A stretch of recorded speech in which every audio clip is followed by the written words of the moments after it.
I just happen to be at a full 1-bedroom apartment renovation project where we are completing a homeowner punch list before the project is completed. That means that the final project is almost done, but there are a few small little items that have to be completed before we're able to get that final payment completely done.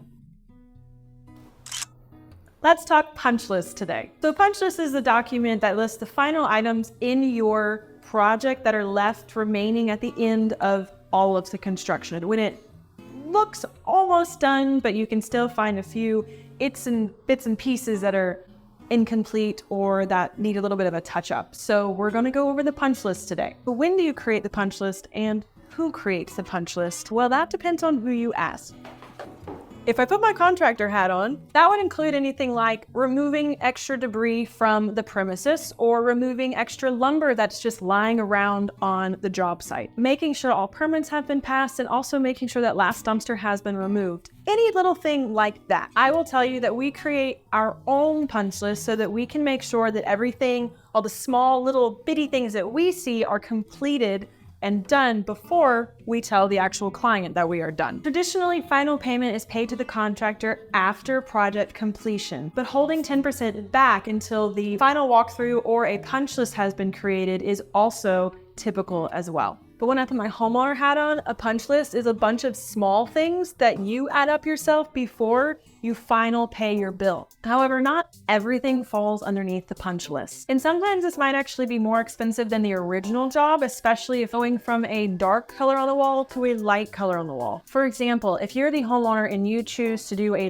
dark color in your bathroom, but at completion of the project, you see it all coming together and you see that dark color paint on your wall and you go, oh, this is clashing with my tiles. That is something that's not going to be falling underneath the responsibility of your contractor or your painter. That is a decision that you made earlier on, and now you are seeing it in real life and deciding, we made a bad decision, we need to repaint it in a lighter color, and that's going to cost you. But that's okay if you are okay with that cost. But that does not fall under the punch list of what is responsible for your contractor to handle. Regardless, the goal of a punch list is to address the concerns that the homeowner might have after inspecting that job that is close to completion.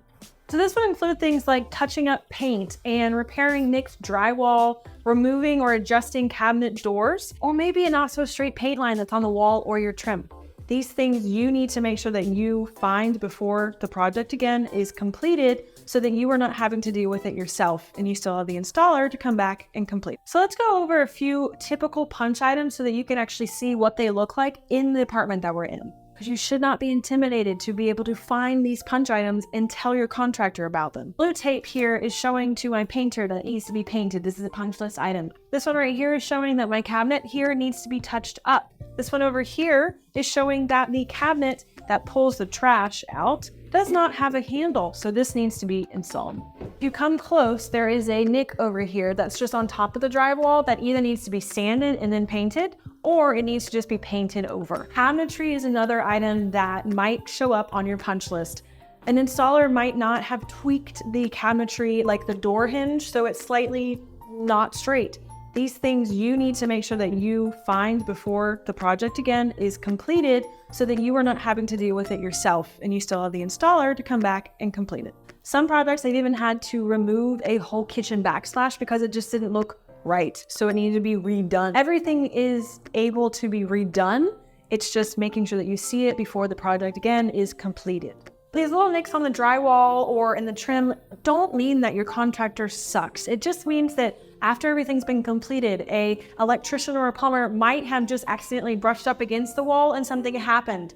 Things happen in life, things happen in projects. Most everything can be touched up again. The easiest way to start a punch list is to literally get a pen and a paper and walk around your project because you will see things that maybe the contractor does not. So do it yourself. You just have to write it down.